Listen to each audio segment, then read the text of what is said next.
নির্বাচনী পরিবেশ নিয়ে সুনির্দিষ্ট অভিযোগ নেই দলগুলোর, বললেন তথ্য উপদেষ্টা।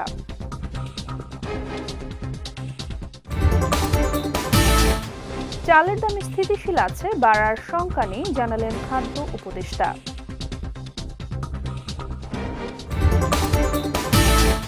এবং বছরের শুরুতেই বাড়ল এলপি গ্যাসের দাম, সন্ধ্যা থেকেই কার্যকর।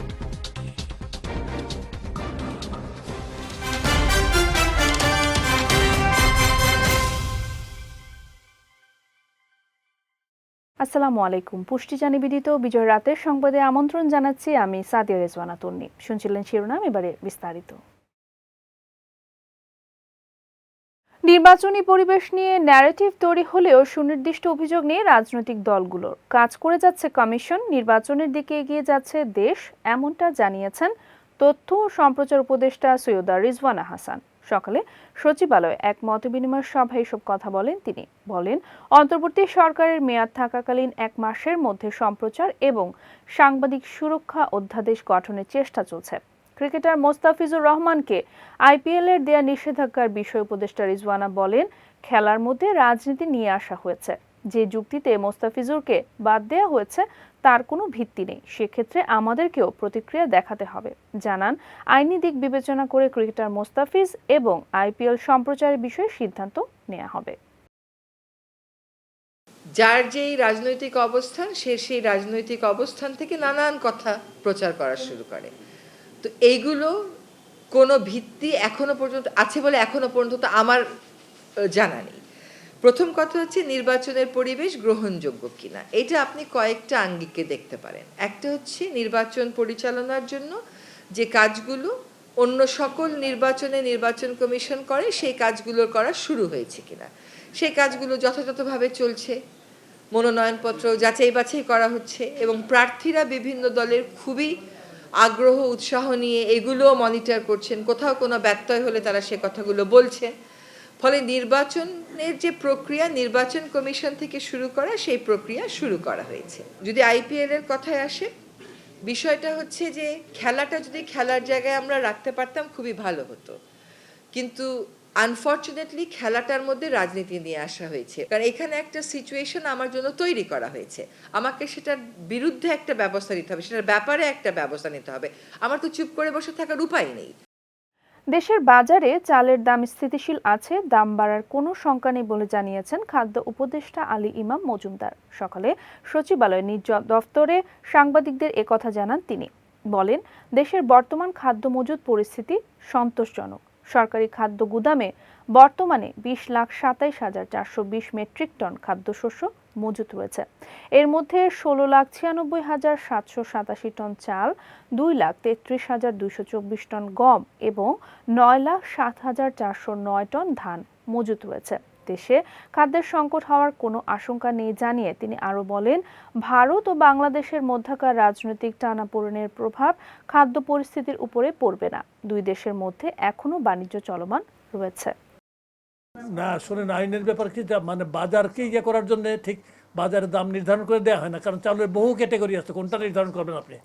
এখন কথাটা হচ্ছে কি, আমরা একটা জিনিস, ইকোনমিক্সের একটা তত্ত্ব আছে, আমরা সাপ্লাই চেইন যদি আমরা সমৃদ্ধ করতে পারি, রাখতে পারি, আমাদের গভর্নমেন্ট স্টকের মধ্যে যদি আমাদের ভালো ইয়ে থাকে, তাহলে বাজার দাম বেড়ে যাওয়ার সম্ভাবনা নাই। প্রায় 7-8 মাসের উপরে চালের দাম কিন্তু স্থিতিশীল আছে। আমরা আশা করছি আমাদের সাপ্লাই সিস্টেম সমৃদ্ধ আছে, যেহেতু স্টক আছে, অ্যাজ ওয়েল এজ আমাদের ইম্পোর্ট চ্যানেলও ইয়াতে আছে, প্লাস এখনও লোকাল প্রকিউরমেন্টও চলছে। এটা এই ব্যাপারে আমার মনে হয় তেমন কোনো সংকট হবে বলে আমি মনে করছি না। আমরা ভারত থেকে চাউল আমদানি বা যেসব জিনিস আমদানি, এটাকে আমরা রাজনৈতিকভাবে আমরা দেখি না, বা অন্য কোনো যেখান থেকে আনি আমরা এটা রাজনৈতিকভাবে দেখি না। আমরা এটাকে দেখি, এটা বাজারের ইয়ে হিসেবে, মেকানিজম হিসেবে আমরা দেখি, যেখানে আমরা কম পাই সেখান থেকে আমরা কিনি।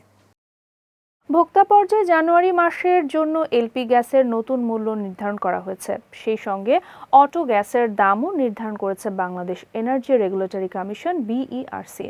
নতুন সিদ্ধান্ত অনুযায়ী প্রতি 12 কেজি এলপি গ্যাসের সিলিন্ডারের দাম 53 টাকা বাড়িয়ে 1,253 টাকা থেকে 1,306 টাকা করা হয়েছে। আজ বাংলাদেশ এনার্জি রেগুলেটরি কমিশনের চেয়ারম্যান জালাল আহমেদ এক সংবাদ সম্মেলনের মাধ্যমে নতুন এই দাম ঘোষণা করেন, যা সন্ধ্যা 6টা থেকে কার্যকর হয়েছে। এছাড়া অটো গ্যাসের দাম প্রতি লিটার 2 টাকা 48 পয়সা বাড়িয়ে 57 টাকা 32 পয়সা থেকে 59 টাকা 80 পয়সা নির্ধারণ করা হয়েছে। এর আগে গত ডিসেম্বর মাসে 12 কেজি এলপি গ্যাসের সিলিন্ডারের দাম 38 টাকা বাড়িয়ে 1253 টাকা করা হয়েছিল। 12 কেজি সিলিন্ডারের মূল্য হবে 1306 টাকা, যেটি গত মাসে ছিল 1253 টাকা। এখানে প্রতি 12 কেজিতে বেড়েছে 53 টাকা। কোম্পানি বিক্রি করবে 1211 টাকায়, ডিস্ট্রিবিউটর পাইকারি বিক্রি করবে 1261 টাকায়, খুচরা বিক্রেতা বিক্রি করবে 1306 টাকায়। প্রতি কেজি এলপিজির মূল্য ডিসেম্বর মাসে ছিল 104.41 টাকা, এটি জানুয়ারি মাসে হয়েছে 108.83 টাকা। এখানে বেড়েছে কেজি প্রতি 4 টাকা 42 পয়সা। প্রতি লিটার অটো গ্যাস ডিসেম্বর মাসে ছিল 57.32 টাকা, এটি জানুয়ারি মাসে হবে 59.80 টাকা। এখানে বেড়েছে 2.48 টাকা। সরকারি এলপিজির মূল্য 825 টাকা অপরিবর্তিত থাকবে। রাজনৈতিক প্রতিযোগিতা থাকলেও তা যেন কোনোভাবে সহিংসতা না গড়ায় সে আহ্বান জানিয়েছেন বিএনপি ভারপ্রাপ্ত চেয়ারম্যান তারেক রহমান। দুপুরে গুলশান কার্যালয়ে তারেক রহমানের সঙ্গে সৌজন্য সাক্ষাৎ শেষে একথা জানান বিপ্লবী ওয়ার্কার্স পার্টির সাধারণ সম্পাদক সাইফুল হক। জানান, দলগুলোর মধ্যে কোনো বিভাজন যেন সৃষ্টি না হয় সেই বিষয়ে সতর্ক থাকার কথাও বলছেন তারেক রহমান। এছাড়া মব সন্ত্রাস ও জানমালের নিরাপত্তাহীনতা নিয়ে শঙ্কিত তিনি। মানুষের মধ্যে শান্তি ও সৌহার্দ্য সৃষ্টির বার্তা দিয়েছেন বিএনপি ভারপ্রাপ্ত চেয়ারম্যান। একই সঙ্গে দেশকে ঐক্য ও সংহতির দিকে এগিয়ে নিয়ে যাওয়ার কথাও বলেছেন তারেক রহমান। তিনি বললেন যে রাজনৈতিক প্রতিযোগিতা থাকবে, বিতর্ক থাকবে, কিন্তু এটাকে কোনো ধরনের সহিংস কোনো ধরনের একটা সংস্কৃতিতে যাতে না যায়, আমরা পুরো জাতিটাকে যাতে নতুন করে কোনো বিভাজিত না করি, কোনো বিভাজন, কোনো বিভেদ, এটা করলে আমাদের যে সম্ভাবনা উত্তরণের জন্য সেটা কিন্তু ইতিমধ্যে অনেকখানি আমরা নষ্ট করেছি, ভবিষ্যতে এটা কিন্তু আরও নষ্ট হবে। তিনি কিভাবে মানে একটা রাজনৈতিক দল জনগণের মধ্যে নতুন করে ঐক্যের একটা সেতুবন্ধন তৈরি করা যায়, এটা নিয়ে আলোচনা হয়েছে। সে ব্যাপারে তিনি কাজ করছেন এবং কাজ করবেন। আর যেভাবে মব সন্ত্রাসটা চলছে এবং যেভাবে মানুষের জানমালের দেখছি এক ধরনের নিরাপত্তাহীনতার কথাটা দেখছি, এর ব্যাপারে মানুষকে এক ধরনের শান্তির একটা আহ্বান ডাক দেওয়া যায় কিনা, কোনো শান্তি র্যালি বলি বা কোনো একটা শান্তি অবস্থান বলি, এ ধরনের এটা তিনি সিরিয়াসলি তার ভাবনা চিন্তার ভেতরে আছে। 2025 সালে 6,729টি সড়ক দুর্ঘটনায় 9,111 জন নিহত হয়েছে, আহত হয়েছে 14,812 জন। এই তথ্য জানিয়েছে যাত্রী কল্যাণ সমিতি। সকালে সংগঠনটির মহাসচিব মোজাম্মেল হক বলেন, 2024 সালের তুলনায় 2025 সালে প্রায় 7% সড়ক দুর্ঘটনা বেড়েছে আর নিহত বেড়েছে প্রায় 6%। গত 10 বছরের মধ্যে 2025 সালে সবচেয়ে বেশি সড়ক দুর্ঘটনা ঘটেছে। বিভিন্ন গণমাধ্যমের তথ্য বিশ্লেষণ করে এই প্রতিবেদন তৈরি করা হয়েছে বলে জানান তিনি। বলেন, গণমাধ্যমে প্রকাশিত তথ্যের চেয়ে বাস্তবে অন্তত 3 গুণ বেশি সড়ক দুর্ঘটনা ঘটেছে। এজন্য বেপরোয়া গতি, সড়কের নির্মাণ ত্রুটি সহ 22টি কারণ রয়েছে। তবে দুর্ঘটনা প্রতিরোধে কোনো সরকারি কার্যত কোনো ব্যবস্থা নেয়নি বলে জানান তিনি। দুর্ঘটনা রোধে অটোরিকশা বন্ধ সহ 12টি সুপারিশও করেছে যাত্রী কল্যাণ সমিতি। রাজধানী কারওয়ান বাজারে র্যাব মিডিয়া সেন্টারে আয়োজিত এক সংবাদ সম্মেলনে বাহিনীর মহাপরিচালক AKM শহীদুর রহমান সাম্প্রতিক সময়ের আইন শৃঙ্খলা পরিস্থিতি ও আভিযানিক সাফল্য তুলে ধরেন। বিশেষ করে চাঞ্চল্যকর শহীদ ওসমান হাদি হত্যাকাণ্ড, দীপু চন্দ্র দাস হত্যা এবং গণমাধ্যম প্রতিষ্ঠানে হামলার ঘটনায় র্যাবের অবস্থান ও অগ্রগতির কথা জানান তিনি। সাকিবুর রহমানের ছবিতে বিস্তারিত নাসিমুল বাড়ি সৌরভের প্রতিবেদনে। গত 12 ডিসেম্বর সন্ত্রাসীদের গুলিতে গুরুতর আহত হয়েছিলেন শরীফ ওসমান হাদি। দীর্ঘ 6 দিন মৃত্যুর সঙ্গে লড়াই করে 18 ডিসেম্বর তিনি চলে যান না ফেরার দেশে। ঘটনার পর থেকেই র্যাব তাদের সর্বোচ্চ শক্তি দিয়ে মাঠে নামে। এই হত্যাকাণ্ডে ব্যবহৃত 2টি পিস্তল, ম্যাগাজিন ও অ্যামুনিশন সহ ইতোমধ্যে 8 জনকে গ্রেফতার করা হয়েছে। তবে মূল হোতারা এখনও ধরাছোঁয়ার বাইরে। মূল আসামি ফয়সাল এবং আলমগীরকে গ্রেফতার করার জন্য র্যাবের প্রচেষ্টা চলমান বলে জানান র্যাব মহাপরিচালক AKM শহীদুর রহমান। আমরা তার অবস্থান শনাক্ত করার চেষ্টা করতেছি, সেটা আপনার প্রযুক্তির মাধ্যমে হোক, ম্যানুয়াল সোর্সের মাধ্যমেই হোক। তার অবস্থান শনাক্ত হলে তারপরে তার গ্রেপ্তারের প্রক্রিয়াটি সম্পন্ন করা হবে। আপনারা জানেন যে কোনো আসামি যদি দেশের বাইরে পালিয়ে যায় তাকেও আনার প্রক্রিয়া আছে, এবং আমাদের প্রতিবেশী দেশের সাথে আমাদের এক্সট্রাডিশন প্যাক্ট আছে কিংবা ইন্টারপোল, অনেক উপায় আছে। সেই সমস্ত উপায়ে প্রয়োগ করা যাবে যদি তার অবস্থানটা আমরা শনাক্ত করতে পারি। অন্যদিকে গত 18 ডিসেম্বর ধর্ম অবমাননার অভিযোগে ময়মনসিংহের ভালুকায় উত্তেজিত জনতার হাতে প্রাণ হারান দীপু চন্দ্র দাস। আইন নিজের হাতে তুলে নেওয়ায় এই ঘটনায় কঠোর অবস্থান নিয়েছে বাহিনীটি। মহাপরিচালক জানান, এই হত্যাকাণ্ডের সঙ্গে সরাসরি সম্পৃক্ত 7 আসামিকে ইতোমধ্যে গ্রেফতার করেছে র্যাব। উত্তেজিত জনতা ধর্ম নিয়ে কটূক্তি করার অভিযোগে দীপু চন্দ্র দাসকে হত্যা করে, এবং এই ঘটনা সংঘটনের পরপরও আমাদের টিম এটি নিয়ে কাজ করে এবং ওই ঘটনার সাথে সম্পৃক্ত 7 জন আসামিকে আমরা গ্রেপ্তার করি এবং পুলিশের কাছে হস্তান্তর করি। এছাড়া গণমাধ্যম প্রতিষ্ঠান প্রথম আলো ও ডেইলি স্টারে হামলার ঘটনাটি দেশে ব্যাপকভাবে আলোচিত হয়। সংবাদ সম্মেলনে জানানো হয়, গণমাধ্যমের ওপরে ন্যাক্কারজনক হামলার সঙ্গে জড়িতদের শনাক্ত করার কাজ শেষ পর্যায়ে। এছাড়া 2 জনকে আইনের আওতায় আনা হয়েছে বলেও জানিয়েছেন তিনি।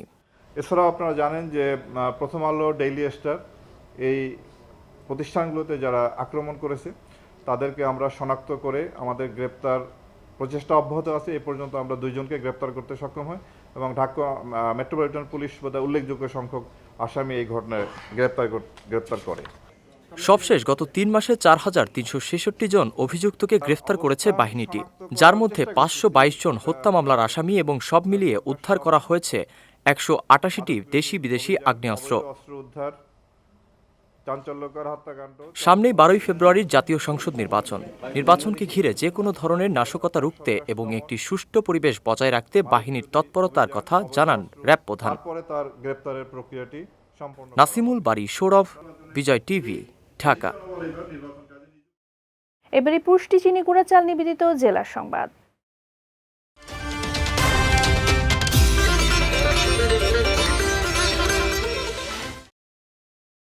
গ্রেফতারের 15 ঘণ্টা পর বৈষম্য বিরোধী ছাত্র আন্দোলনের হবিগঞ্জের সদস্য সচিব মাহদি হাসান 200 টাকা মুচলেকা দিয়ে জামিনে মুক্তি পেয়েছেন। সকাল 10টায় মাহদি হাসানকে হবিগঞ্জ জুডিশিয়াল ম্যাজিস্ট্রেট আদালতে হাজির করা হলে বিচারক আব্দুল মান্নান তার জামিন মঞ্জুর করেন। আইনি প্রক্রিয়া শেষে সকাল 10:30টার দিকে আদালত থেকে সহযোদ্ধাদের সঙ্গে বের হন তিনি। আদালত থেকে বের হয়ে আল্লাহর শুকরিয়া জ্ঞাপন করেন তিনি। এর আগে শনিবার সন্ধ্যায় শহরের শায়েস্তানগর এলাকা থেকে তাকে গ্রেফতার করে পুলিশের কাজে বাধা দেওয়ার মামলায় তাকে গ্রেফতার দেখানো হয়। এই খবর ছড়িয়ে পড়লে বৈষম্য বিরোধী ছাত্র আন্দোলন নেতাকর্মীরা সদর থানার সামনে জড়ো হয়ে রাতভর বিক্ষোভ করেন। পুরা বাংলাদেশের যে সকল জুলাই যোদ্ধা দলমত নির্বিশেষে আমার মিডিয়ার বাইরে থেকে শুরু করে তৃণমূলের সর্বস্তরের ছাত্র জনতা যেভাবে আমার পাশে দাঁড়িয়েছিলেন, জুলাইয়ের পাশে দাঁড়িয়েছিলেন, আমি সবার প্রতি কৃতজ্ঞতা প্রকাশ করছি।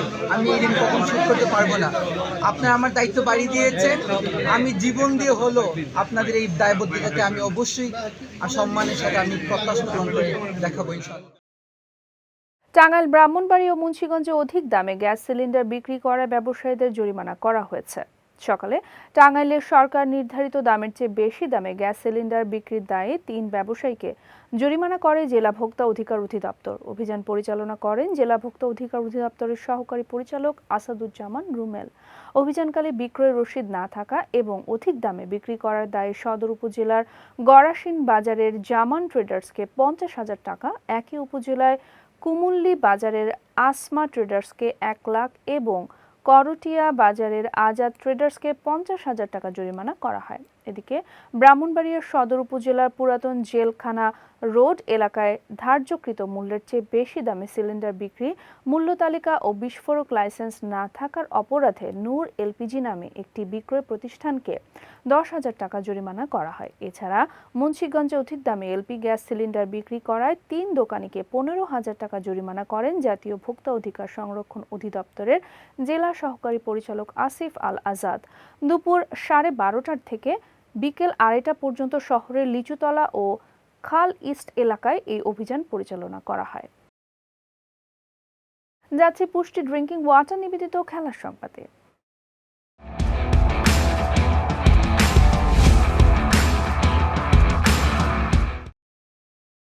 আসন্ন টি-20 বিশ্বকাপকে সামনে রেখে স্কোয়াড ঘোষণা করেছে বাংলাদেশ ক্রিকেট বোর্ড বিসিবি। দুপুরে লিটন কুমার দাসকে অধিনায়ক করে এই স্কোয়াড ঘোষণা করা হয়। সহ অধিনায়ক করা হয়েছে সাইফ হাসানকে। তবে দলে জায়গা হয়নি টেস্ট অধিনায়ক নাজমুল হোসেন শান্তর। একই সঙ্গে বাদ পড়েছেন গত বছর আফগানিস্তানের বিপক্ষে সিরিজে নেতৃত্ব দিয়ে দলকে জয় এনে দেয়া জাকির আলী অনিককেও। আগামী 7 ফেব্রুয়ারি পর্দা উঠবে টি-20 বিশ্বকাপের এবারের আসরের। আর এই দিনই শুরু হবে বাংলাদেশের বিশ্বকাপ যাত্রা। বিশ্বকাপ শুরুর দিনে ওয়েস্ট ইন্ডিজের বিপক্ষে ম্যাচ দিয়ে লিটন তাসকিনরা বিশ্বকাপ মিশন শুরু করবেন। 2026 ফিফা ফুটবল বিশ্বকাপকে সামনে রেখে বিশ্বের সবচেয়ে কাঙ্ক্ষিত ট্রফিটি বাংলাদেশে নিয়ে আসছে কোকা-কোলা। আগামী 14 জানুয়ারি বিশ্ব ভ্রমণের অংশ হিসেবে চতুর্থবারের মতো এটি ঢাকায় পৌঁছাবে। বাংলাদেশে আসার আগে ফিফা ট্রফি যাবে মিশর, তুরস্ক, অস্ট্রেলিয়া ও ভারতে। এর আগে গতকাল সৌদি আরবের রাজধানী শহর রিয়াদে পৌঁছায় বিশ্বকাপের মূল ট্রফি।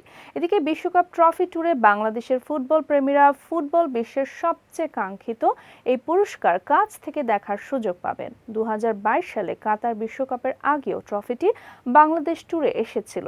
তার আগে 2002 ও 2013 সালে বিশ্বকাপ ট্রফি বাংলাদেশে এনেছিল কোকা-কোলা। পুষ্টিজা নিবেদিত বিজয় রাতের সংবাদ শেষ করার আগে শিরোনামগুলো দেখে নিচ্ছে আরও একবার।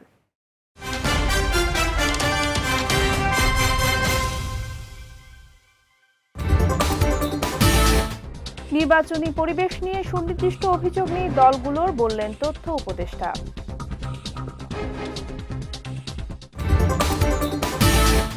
চালের দাম স্থিতিশীল আছে, বাড়ার শঙ্কা নেই, জানালেন খাদ্য উপদেষ্টা।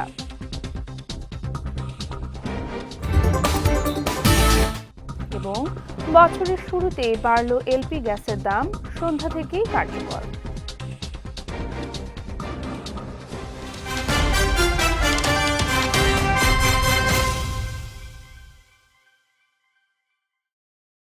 বিজয় রাতের সংবাদ শেষে আজকের মতো আমি সাদিয়া রেজওয়ানা তুনিয়া আপনাদের কাছ থেকে বিদায় নিচ্ছি। আগামীকাল একই সময় নতুন সব খবর দেখতে চোখ রাখুন বিজয় টিভিতে। এছাড়াও আজকের বিজয় রাতের সংবাদের ভিডিও দেখতে পারেন আমাদের ইউটিউব এবং ফেসবুক পেজে।